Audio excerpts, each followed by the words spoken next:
కూడా ఒక ఉద్యమం నరనరాన ఉప్పొంగుతూ ఉంటుంది.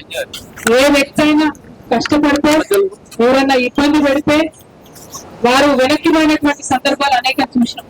కానీ బాబాసాహెబ్ అంబేద్కర్ గారు వారిని ఎన్ని కష్టాలకు గురి చేస్తే అంత రాటు వెళ్ళి తప్పించుకునేటటువంటి అవకాశం ఉన్నా, విదేశాలకు వెళ్ళి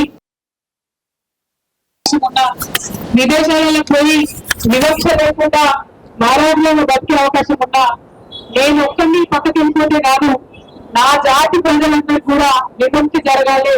ఈ భారతదేశంలో జరుగుతున్నటువంటి వివక్షను, అణచివేతను తొలగించడానికి నేను పనిచేయాలనేటటువంటి ఉక్కు సంకల్పంతో పనిచేసినటువంటి మహనీయుడు బాబాసాహెబ్ అంబేద్కర్ గారు. నిజంగా అంబేద్కర్ కేవలం దళితులకు మాత్రమే దేవుడు కాదు, ఓబీసీల కోసం కష్టపడేటువంటి మహా వ్యక్తి, మహిళల కోసం కష్టపడేటువంటి మహానుభావుడు, అన్నిటికన్నా ఎక్కువ మానవ హక్కుల కోసం పోరాటం చేసినటువంటి గొప్ప మనిషి. ఆయన రాజ్యాంగం రచించేటటువంటి సందర్భంలో చాలా మంది చాలా రకాలుగా మాట్లాడతారు. కానీ ఆనాడు భారతదేశంలో అప్పుడున్నటువంటి పరిస్థితుల్లో అంబేద్కర్ గారి కన్నా ఎక్కువగా చదువుకున్నటువంటి వ్యక్తి ఇంకొకరు లేకుండే. అంబేద్కర్ గారి కన్నా ఎక్కువ లోక జ్ఞానం, ప్రపంచ జ్ఞానం తెలిసినటువంటి వ్యక్తి ఇంకొకరు లేకుండే. అందుకే ఆనాడు వారు డ్రాఫ్టింగ్ కమిటీ చైర్మన్ గా పదవి పొందినటువంటి ఆ పదవికి సంపూర్ణంగా న్యాయం చేసి ప్రపంచంలో ఎక్కడా లేనంతటి లోతైనటువంటి రాజ్యాంగాన్ని మన భారతదేశానికి వారు ఇవ్వడం జరిగింది. ఇచ్చేటప్పుడు మామూలు విషయం కాదు. ఇవాళ మనం తెలంగాణ రాష్ట్రంలో నిలబడి ఉన్నామంటే అది కేవలం అంబేద్కర్ గారి భిక్ష అని నేను ఈ సందర్భంగా తెలియజేస్తాను.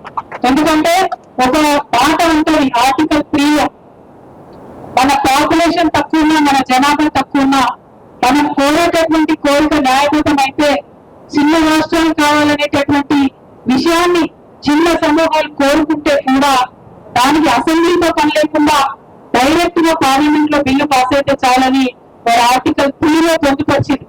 ఒకవేళ అది లేకుంటే ఉమ్మడి ఆంధ్రప్రదేశ్ లో ఏనాటికి కూడా తెలంగాణ బిల్లు పాస్ కాకపోతుంటే కేవలం పార్లమెంట్ లో బిల్లు పాస్ చేయించుకున్నాం కాబట్టి ఇవాళ తెలంగాణ ప్రత్యేక రాష్ట్రం అయింది.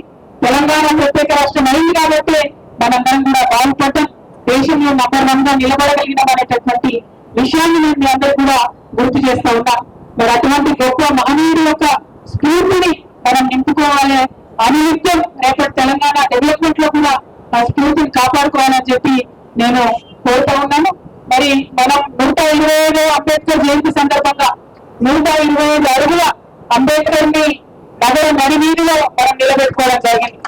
అద్భుతమైనటువంటి ఆ అంబేద్కర్ ని వారి మన్నాన్ని ఆనాడు ప్రకాష్ అంబేద్కర్ గారిని పిలుచుకొని మరి మనము ఇనాగ్రేట్ చేసుకున్నాం.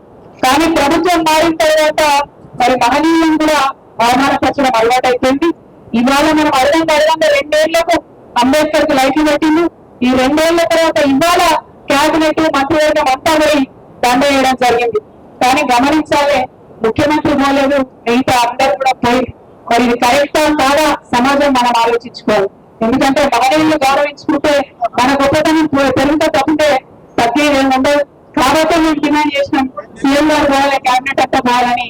సీఎం గారు తప్ప క్యాబినెట్ అంతా పోయింది.